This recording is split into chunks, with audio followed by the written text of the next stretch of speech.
Greetings. This short video is really meant to pull together some themes from earlier in the semester on eukaryotic features and to give you a heads up on something that I will ask about on our final exam. So what defines eukaryotes? I would argue that defining features of eukaryotes are a nucleus. All eukaryotes have a nucleus. If it has a nucleus, it is a eukaryote. And all eukaryotes have cytoskeleton. We'll talk more about each of these. There are many other features found in some, but not all eukaryotes. These include mitochondria, which appear to have been lost in many eukaryotic lineages, or at least replaced with hydrogenosomes or mitosomes. We've talked about this.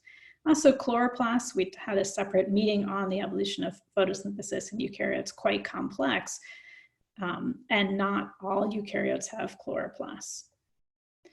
So let's turn to those two features that all eukaryotes do have. And for each of these two, we're going to ask about its structure, its function, and its origin. So we know a lot about the nuclear structures of, about the structure of eukaryotic nuclei.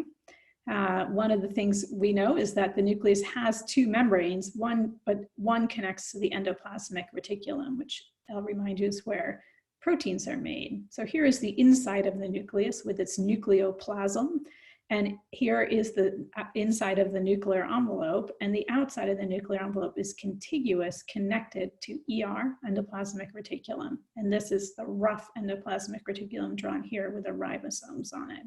So it's not exactly a double membrane bound organelle like a chloroplast is, because this outer membrane is like a highway, very complex structure, and it has these large nuclear pores. So here's a nucleus in a eukaryote.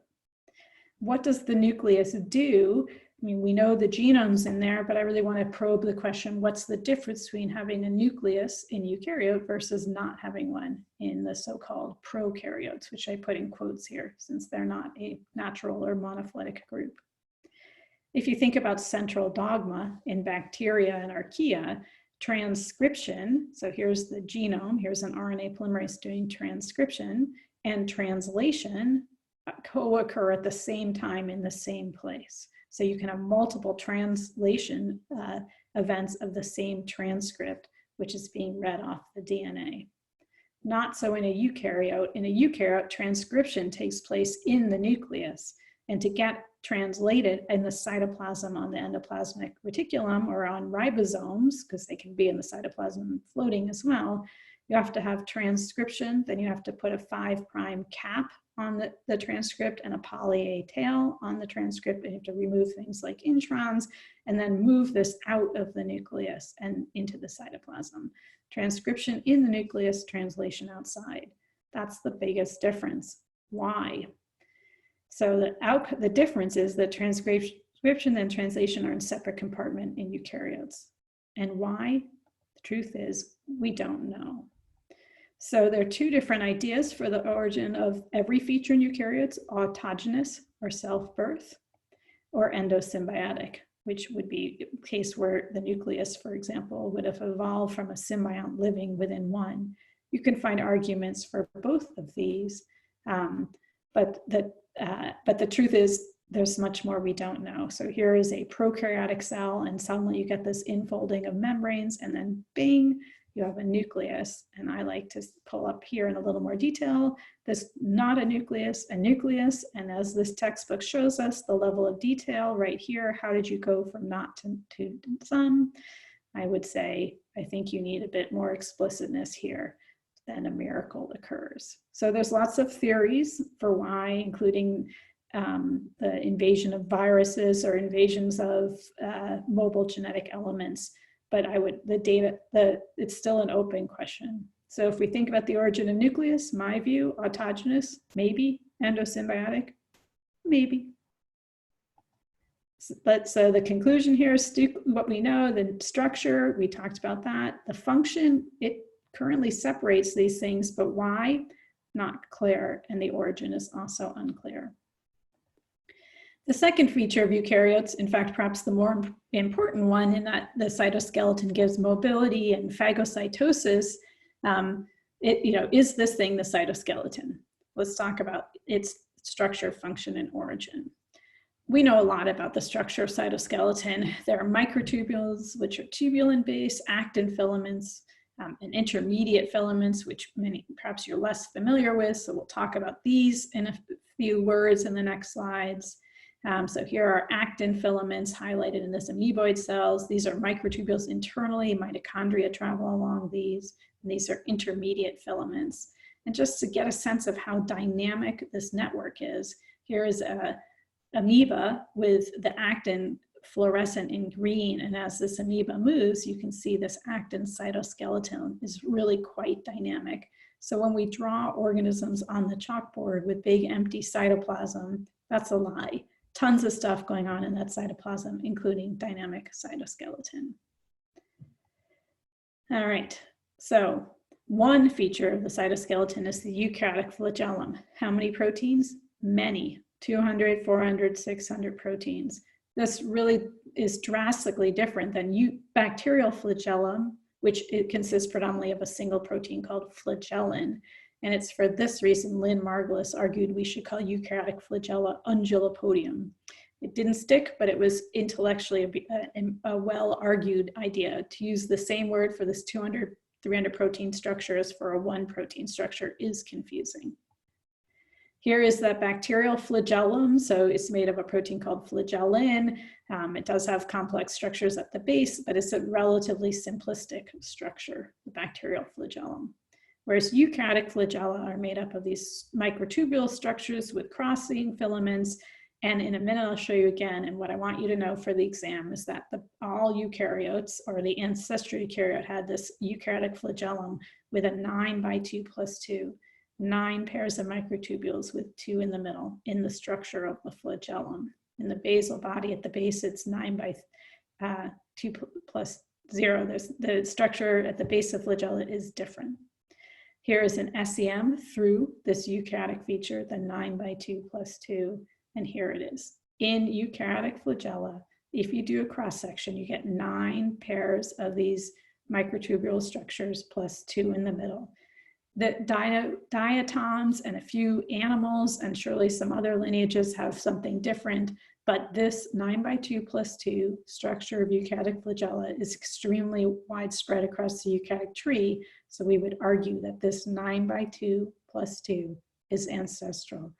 9 pairs of these structures plus 2 in the middle. 9 doublets, 9x2 + 2.